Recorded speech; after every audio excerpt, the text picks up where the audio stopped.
During ancient times, a god known as Baal was worshipped throughout Canaan and Phoenicia. During the Judges period, the practice of Baal worship penetrated Jewish religious life.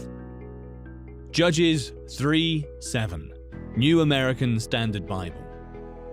So the sons of Israel did what was evil in the sight of the Lord, and they forgot the Lord their God, and served the Baals and the Asheroth. The practice of Baal worship became widespread in Israel during the reign of Ahab. The method of Baal worship also affected Judah. 2 Chronicles 28, 1-4.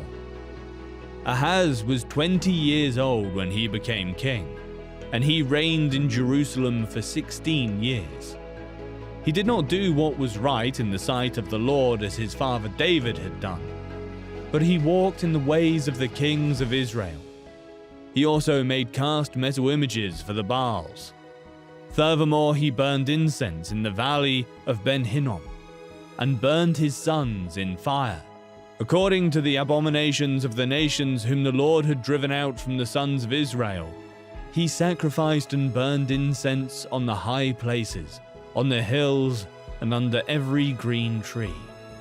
It's important to remember that the plural form of the word Baal is Baalim, which means Lord.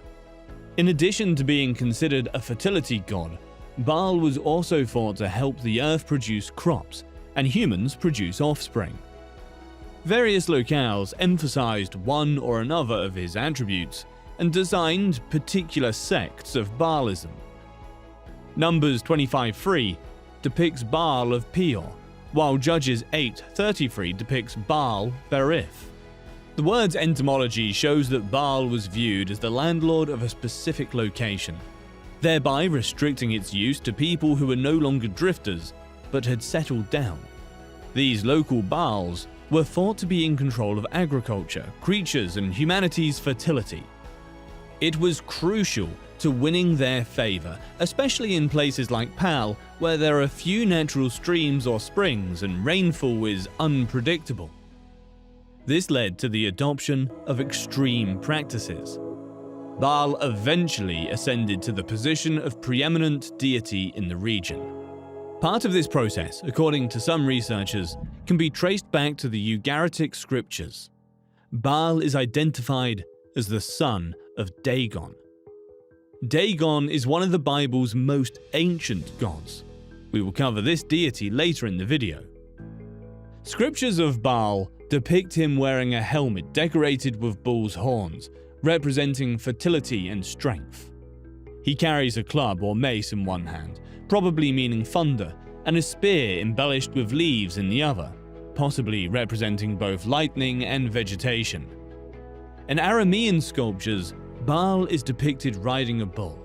Anath, referred to as the Virgin Anath, was Baal's spouse and sister and shared many of his escapades. The evidence indicates that Baal and other Canaanite deities were worshipped in Egypt. However, they didn't become a severe threat to the religion of the Egyptians.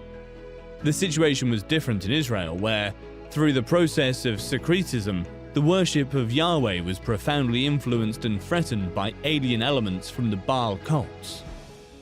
This was due to two main factors. First, the Israelites did not drive out the Canaanites, but intermarried with them, thus raising the problem of the interrelationship between Yahweh and Baal. Second, Yahweh had given Israel a significant victory over the Canaanites, and his supremacy was unquestioned.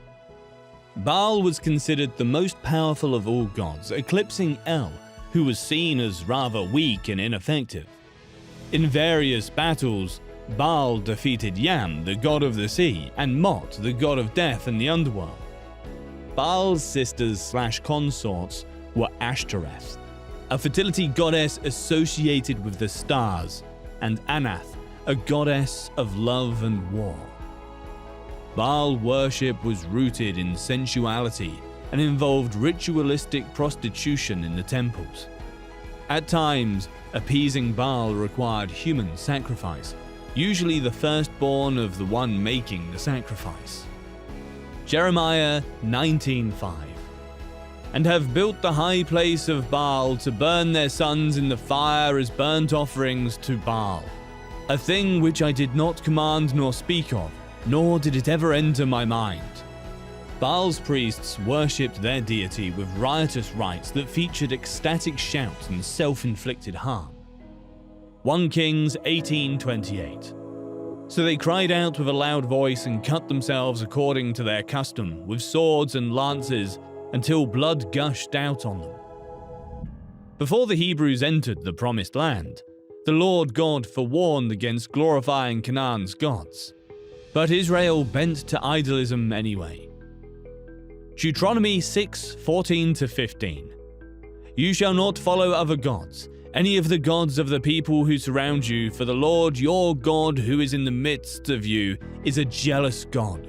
So follow him, or else the anger of the Lord your God will be kindled against you, and he will wipe you off the face of the earth. During the reign of Ahab and Jezebel, at the height of Baal worship in Israel, God directly confronted the paganism through his prophet Elijah.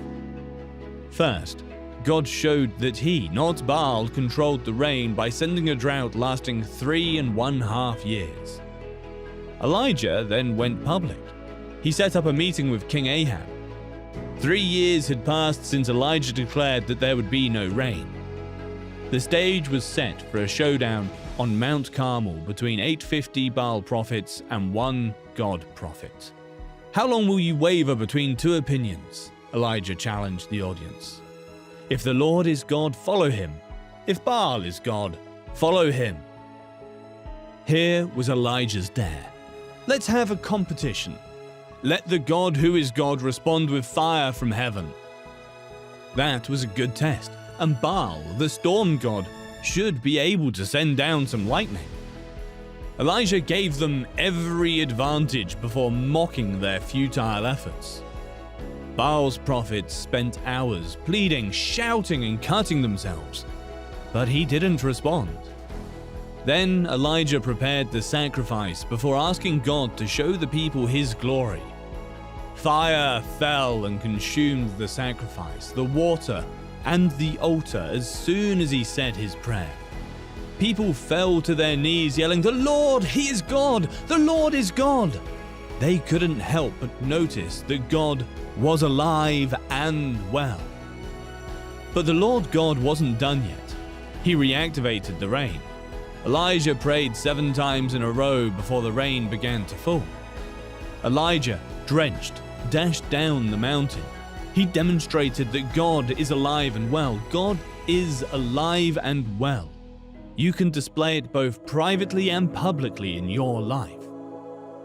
Finally, in Matthew 12:27, Jesus refers to Satan as Beelzebub, a reference to the Philistine god Baal-zebub. Matthew 12:27. And if by Beelzebub I cast out the demons, by who do your sons cast them out? Therefore they will be your judges.